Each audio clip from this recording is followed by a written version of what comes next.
Hello friends, welcome to my channel. మీకు కనుక ఈ వీడియో నచ్చినట్లయితే తప్పకుండా లైక్ చేయండి. వసుంధరాదేవి లక్ష్మితో, అమ్మ లక్ష్మి నీతో ఒకసారి మాట్లాడాలమ్మా, గుడికి వస్తావా అని చెప్పి అంటూ ఉంటే, సరే అండి తప్పకుండా వస్తాను, ఎందుకు తెలీదు నాకు కూడా గుడికి వెళ్ళాలని అనిపిస్తుంది అని చెప్పి లక్ష్మి అంటూ ఉంటే, వసుంధరాదేవి పదమ్మ అంటూ లక్ష్మిని గుడికి తీసుకొని వస్తూ ఉంటుంది.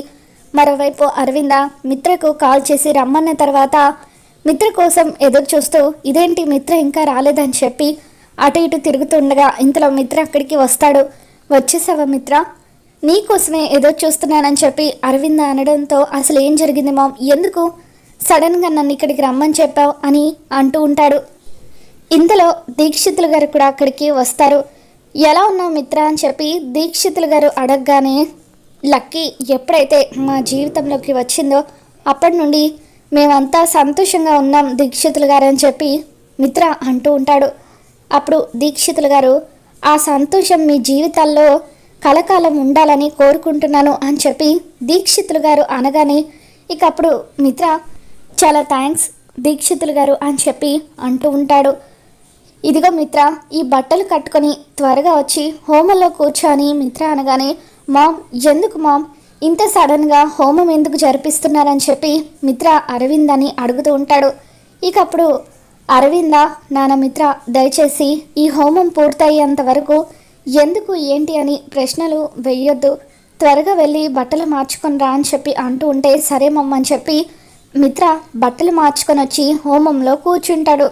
మరోవైపు అర్జున్ కార్లో ఆఫీస్కి వెళ్తూ, ఈరోజు అమ్మ టాబ్లెట్లు వేసుకోవడం మర్చిపోయింది, ఒకసారి గుర్తు చేయాలనుకొని వసుంధరకు ఫోన్ చేస్తూ ఉంటాడు. తను ఎంతకీ ఫోన్ లిఫ్ట్ చేయకపోవడంతో ల్యాండ్ లైన్కి అర్జున్ ఫోన్ చేస్తాడు. చలమయ్య ఫోన్ లిఫ్ట్ చేసి, అమ్మగారు లక్ష్మమ్మ గారిని తీసుకొని గుడికి వెళ్ళారు, అమ్మగారితో ఏదో విషయం మాట్లాడాలన్నారని చెప్పి అంటూ ఉంటే, ఇంత సడన్గా అమ్మ లక్ష్మితో ఏం మాట్లాడాలనుకుంటుందని చెప్పి అర్జున్ అడుగుతాడు. అప్పుడు చలమయ్య, లక్ష్మమ్మ గారు మన ఇంట్లో నుండి శాశ్వతంగా వెళ్ళిపోవాలని నిర్ణయం తీసుకున్నారు కదా, ఆ విషయం గురించే అమ్మగారు మాట్లాడాలనుకుంటున్నారని చెప్పి చలమయ్య అర్జున్కి చెబుతాడు. చూడు చలమయ్య, లక్ష్మిని బాధ పెట్టే పనులు చేయొద్దని నేను మీతో చెప్పాను కదా, అయినా ఎందుకు లక్ష్మిని ఇక్కడ ఉండమని బలవంత పెడుతున్నారు అని చెప్పి అర్జున్ ఎలాగైనా సరే అమ్మను లక్ష్మితో మాట్లాడనివ్వకుండా ఆపాలి, అమ్మ లక్ష్మికి ఏం చెబుతుందో ఏంటో అనుకొని వెంటనే అర్జున్ కూడా బయలుదేరి గుడికి వస్తూ ఉంటాడు. మరోవైపు లక్ష్మి వసుంధర ఇద్దరు కూడా గుడికి వస్తారు. ఇద్దరు దేవుడికి దండం పెట్టుకుంటూ ఉంటారు. అప్పుడు లక్ష్మి, నేను ప్రదక్షిణలు చేసొస్తాను ఆంటీ అని చెప్పి ప్రదక్షిణలు చేయడానికి వెళ్తుంది. అప్పుడు దీక్షితులు గారు మిత్ర చేత హోమం చేపిస్తూ ఉంటే, లక్ష్మి గుడిలో అడుగు పెట్టడం వల్ల అగ్ని జ్వాలలు ఎగిసిపడుతూ ఉంటాయి. ఏమైంది దీక్షితులు గారు, ఎందుకు ఉన్న పలంగా ఇలా మంటలు ఎగిసిపడుతున్నాయి అని చెప్పి అరవింద కంగారుగా దీక్షితులు గారిని అడుగుతూ ఉంటే, ఇకప్పుడు దీక్షితులు గారు, ఆ దేవుడు మనకి ఏదో సంకేతం ఇస్తున్నట్టుగా నాకు అనిపిస్తుంది అరవింద, మనకు దూరమైన మనిషి కానీ వస్తువు కానీ మన చుట్టుపక్కలే ఉందని చెప్పడానికి ఇది సంకేతం అని చెప్పి దీక్షితులు గారు అంటూ ఉంటారు.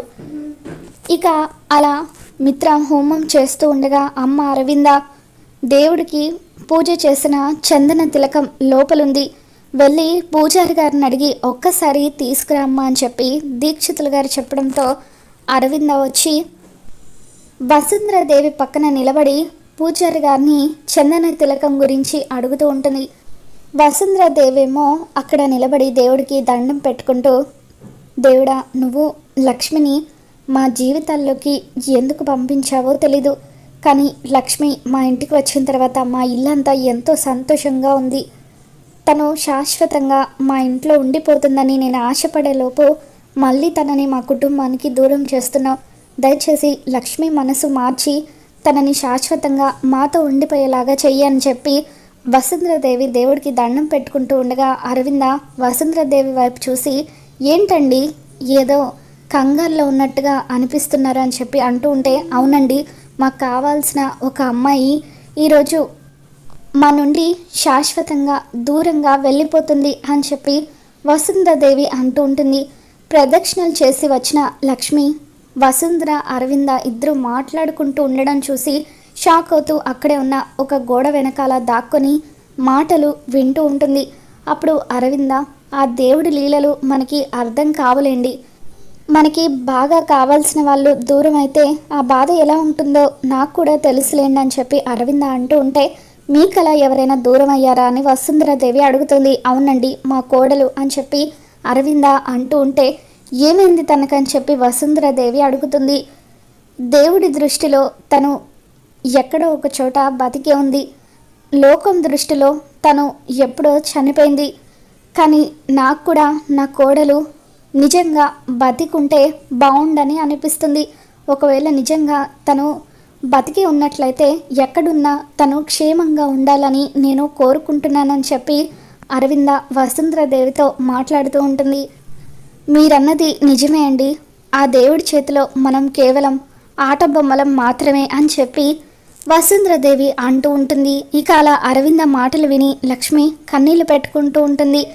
పూజారి గారు చందన తిలకం ఇచ్చిన తర్వాత అరవింద ఆ చందన తిలకాన్ని తీసుకొని మిత్ర దగ్గరికి వస్తూ ఉంటే, గుడికి మీరు ఏదైనా కార్యక్రమం చేయించడానికి వచ్చారా అని వసుంధరాదేవి అడుగుతూ ఉంటుంది.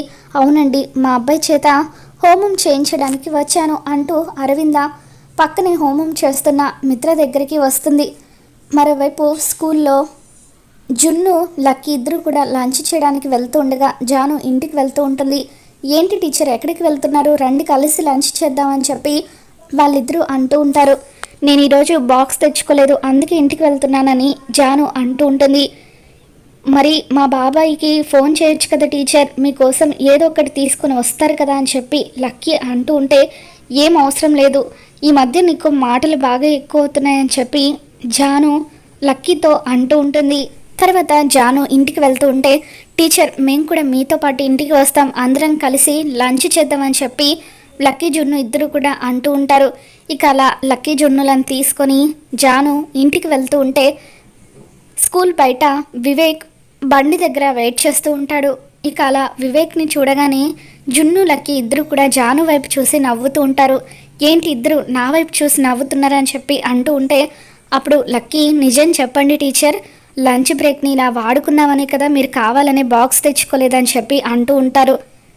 ఇక అప్పుడు అంత లేదని చెప్పి, ఏంటి వివేక్ ఇది, ఎందుకు ఇక్కడ వెయిట్ చేస్తున్నావు అని చెప్పి అంటూ ఉంటే, నీకోసమే జాను, నేను కూడా నీతో పాటు మీ ఇంటికి లంచ్కి వస్తానని చెప్పి వివేక్ అంటూ ఉంటాడు.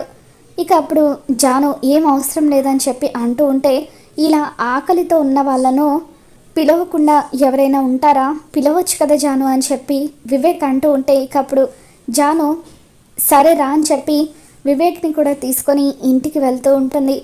మరోవైపు గుడిలో మిత్ర హోమం చేస్తూ ఉంటే, అప్పుడు అరవింద దీక్షితులు గారు ఇంత హఠాత్తుగా మిత్రతో హోమం చేయించడానికి కారణం ఏంటని చెప్పి అడుగుతూ ఉంటుంది. చాటుగా ఉండి లక్ష్మి వాళ్ళందరినీ కూడా చూస్తూ వాళ్ళ మాటలు వింటూ ఉంటుంది. చూడు అరవింద, నేను ఇప్పుడు చెప్పబోయేది చాలా ముఖ్యమైన విషయం. ఒకప్పుడు మిత్రకు గండాలు ఏర్పడినప్పుడు లక్ష్మి జాతక ప్రభావం సుదర్శన చక్రం లాగా మిత్రకున్న గండాల నుండి తనని కాపాడింది. కానీ ఇప్పుడు లక్ష్మి మిత్ర జీవితంలో లేకపోవడం వల్ల గండాల ప్రభావం పెరిగింది. గండాలు మిత్ర మీద దాడి చేయబోతున్నాయి.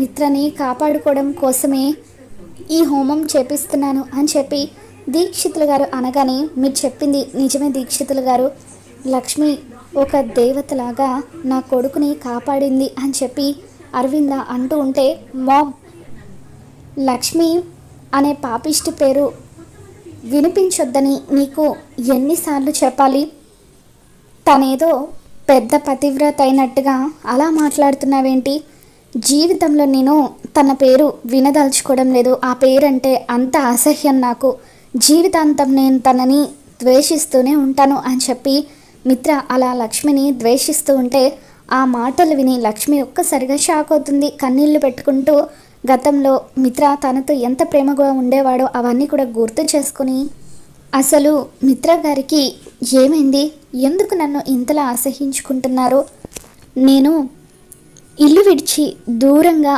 వెళ్ళిపోయానని నన్ను ఇంతలా ద్వేషిస్తున్నారా, లేదంటే అసలు ఎందుకు వెళ్ళిపోయానో కారణం తెలియక నన్ను ద్వేషిస్తున్నారా అని చెప్పి లక్ష్మి అలా కన్నీళ్ళు పెట్టుకుంటూ ఉంటుంది.